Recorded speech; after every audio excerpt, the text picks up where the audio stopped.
नमस्कार, आप सभी का एक बार फिर से स्वागत है मेरे मोटिवेशन चैनल में।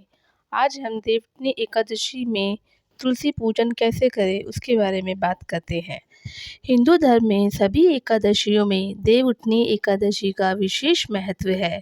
इस दिन 4 महीने के बाद भगवान विष्णु योग निद्रा से जागते हैं और पुनः सृष्टि का संचालन संभालते हैं।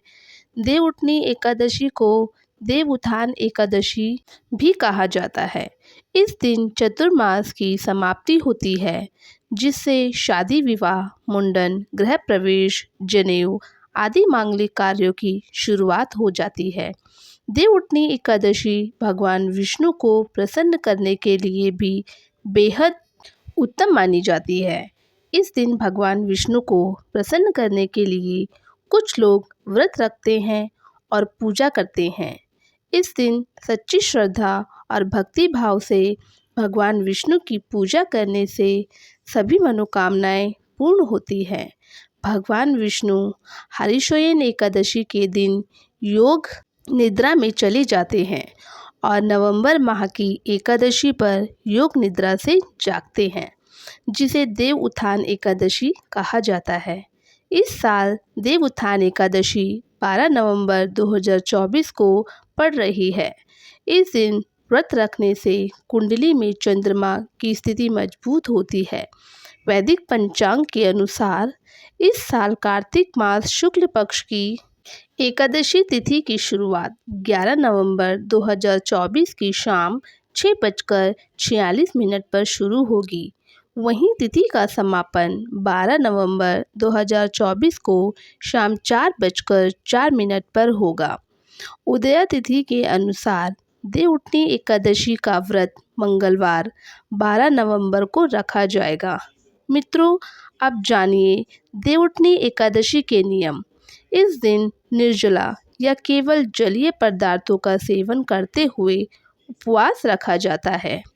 इस व्रत में भगवान विष्णु या अपने इष्ट देवताओं की उपासना की जाती है। इस दिन तामसिक आहार, प्याज, लहसुन, मांस, मदिरा, बासी भोजन ना लें। एकादशी पर यदि आप व्रत ना भी करें तो भी आपको ब्रह्मचर्य का पालन करना चाहिए। एकादशी के दिन भूलकर भी चावलों का सेवन ना करें। अब सुनिए देवउठनी एकादशी की पूजा विधि। देवउठनी एकादशी के दिन सुबह जल्दी उठकर स्नान कर लें और साफ कपड़े पहन लें। पूजा घर को गंगा जल छिड़क कर पवित्र कर लें। इसके बाद भगवान विष्णु का ध्यान करते हुए व्रत करने का संकल्प लें। इस दिन घर की ठीक से सफाई करें और आंगन में या फिर पूजा घर के बाहर भगवान के चरणों की आकृति बना लें। घर में ओखली पर गेरू से भगवान विष्णु का चित्र बना लें। इस चित्र पर मिठाई, फल, सिंगाड़े, गन्ना और चावल अर्पित करें और भगवान विष्णु की पूजा करें। आरती करके पूजा संपन्न करें। दीपावली की तरह इस दिन भी रात को पूजा स्थल और घर के बाहर दीपक जलाने चाहिए और घर के सभी सदस्यों को भगवान विष्णु की पूजा करनी चाहिए। उसके बाद रात में भगवान विष्णु का आवाहन करके उन्हें जगाएं। शंख और घंटी बजाते हुए यह कहे, उठो देवा, बैठो देवा, अंगुरिया चटकाओ देवा, नई सूत, नई कपास देव उठाए। कार्तिक मास देवउठनी 11 एकादशी पर तुलसी विवाह और विष्णु पूजन का विशेष महत्व है। आइए जानें कैसे करें तुलसी पूजन। तुलसी के पौधे के चारों तरफ स्तंभ बनाएं, फिर उस पर तोरण सजाएं, रंगोली से अष्टदल कमल बनाएं, शंख चक्र और गाय के पैर बनाएं। तुलसी के साथ आंवले का गमला लगाएं। तुलसी का पंचोपचार सर्वाग पूजा करें। दक्षाक्षरी मंत्र से तुलसी का आवाहन करें। तुलसी का दशाक्षरी मंत्र श्री ह्रीं क्लीं ए वृंदावने स्वाहा। घी का दीप और धूप दिखाएं। सिंदूर, रोली, चंदन और नैवेद्य चढ़ाएं। तुलसी को वस्त्र अलंकार से सुशोभित करें। फिर लक्ष्मी अष्टोत्र या दामोदर अष्टोत्र पढ़ें। तुलसी के चारों ओर दीपदान करें। एकादशी के दिन भगवान श्री हरि विष्णु को तुलसी चढ़ाने का फल 10,000 गोदान के बराबर है। जिन दंपतियों के यहाँ संतान ना हो वे तुलसी नामाष्टक पढ़ें।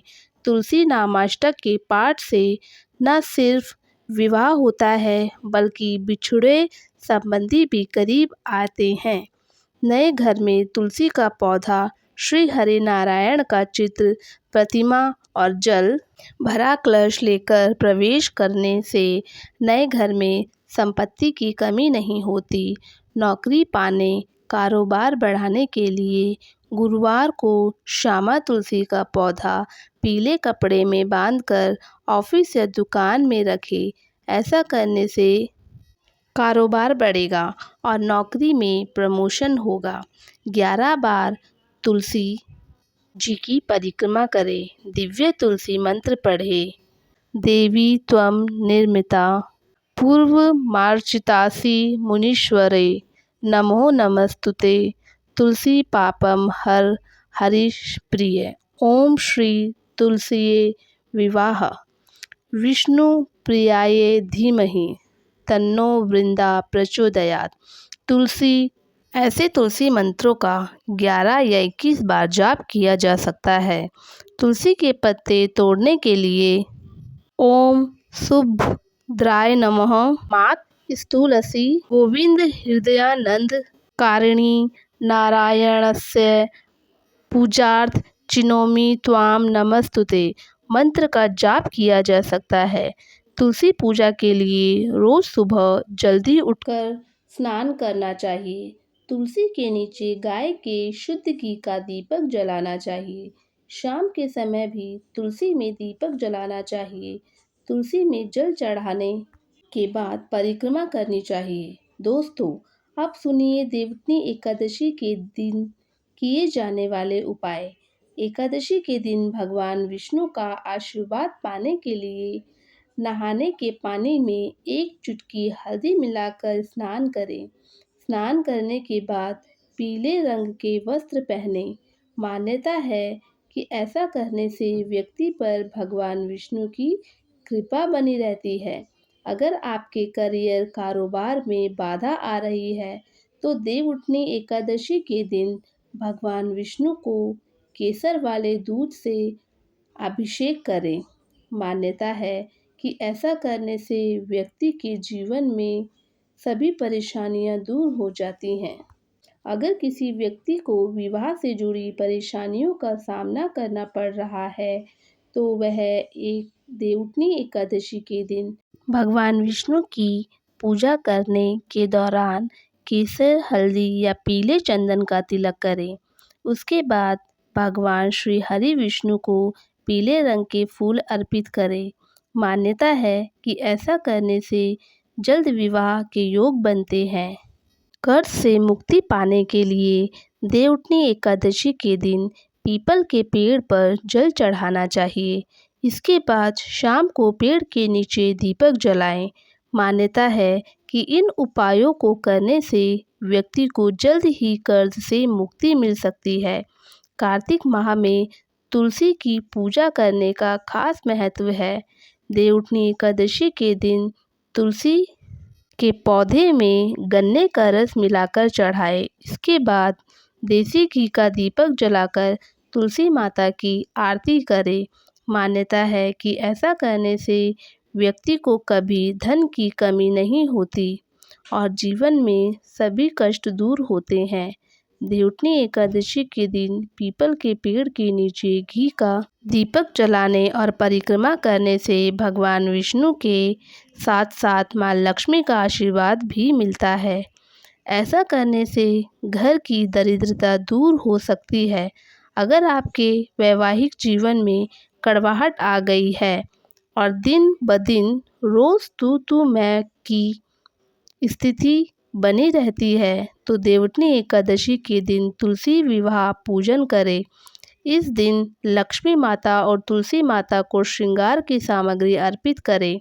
अगर आप आर्थिक दिक्कतों से परेशान हैं तो देवउठनी एकादशी के दिन प्रातः काल स्नान करके ब्रह्म मुहूर्त में भगवान श्री हरि विष्णु की पूरी श्रद्धा के साथ पूजा करें और एक पान के पत्ते में ओम विष्णवे नमः लिखकर भगवान के चरणों में अर्पित करें। अगले दिन इस पत्ते को पीले रंग के कपड़े में लपेटकर तिजोरी में रख दें।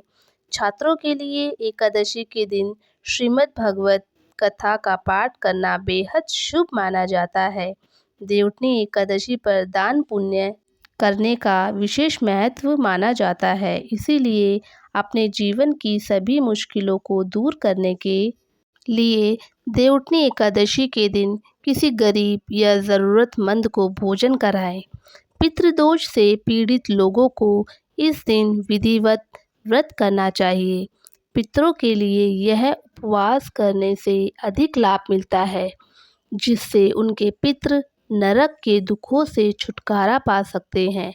शालिग्राम के साथ तुलसी का आध्यात्मिक विवाह देवउठनी एकादशी को होता है। इस दिन तुलसी की पूजा का महत्व है। तुलसी दल अकाल मृत्यु से बचाता है। शालिग्राम और तुलसी की पूजा से पितृदोष का शमन होता है। इस दिन भगवान विष्णु या अपने इष्ट देव की उपासना करना चाहिए। इस दिन ओम नमो भगवते वासुदेवाय नमः मंत्र का जाप करने से लाभ मिलता है। इस दिन देवउठनी एकादशी की पौराणिक कथा का श्रवण या वाचन करना चाहिए। कथा सुनने या कहने से पुण्य की प्राप्ति भी होती है।